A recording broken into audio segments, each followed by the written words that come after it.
Il quadro è molto semplice, ho segnalato in tempi non sospetti alla Procura tutta la vicenda, alla Corte dei Conti, e sono stati coinvolti un po' tutte le realtà che debbono far chiarezza su questa partita, e una commissione interna ha attivato l'ispettivo, si farà chiarezza fino in fondo. Luca Zaia promette chiarezza al Consiglio regionale riunito in seduta straordinaria per discutere dei progetti finanziati dal Fondo di rotazione per i servizi sociali.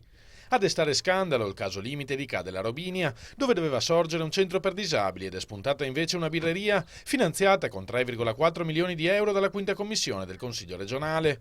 I punti oscuri sono molti, a partire da una richiesta di informativa della Guardia di Finanza, arrivata alla Regione un anno e mezzo fa ma scoperta solo in queste ore dal Governatore. La Guardia di Finanza nell'ottobre 2013 richiedeva all'amministrazione regionale tutta una serie di carte rispetto alla vicenda di Ca' della Robinia, e noi ne abbiamo avuto conto solo ieri di questa informazione. Quindi noi fondamentalmente nell'ordinare queste carte scopriamo giorno dopo giorno che comunque quantomeno c'è abbastanza disordine sulle carte. C'è poi il giallo di una virgola comparsa all'improvviso nella legge regionale, poi divenuta delibera di giunta e rimandata in commissione per attivare i finanziamenti. Secondo la legge originale uscita dall'aula, la regione non poteva finanziare l'acquisto di immobili ma soltanto quello di arredi.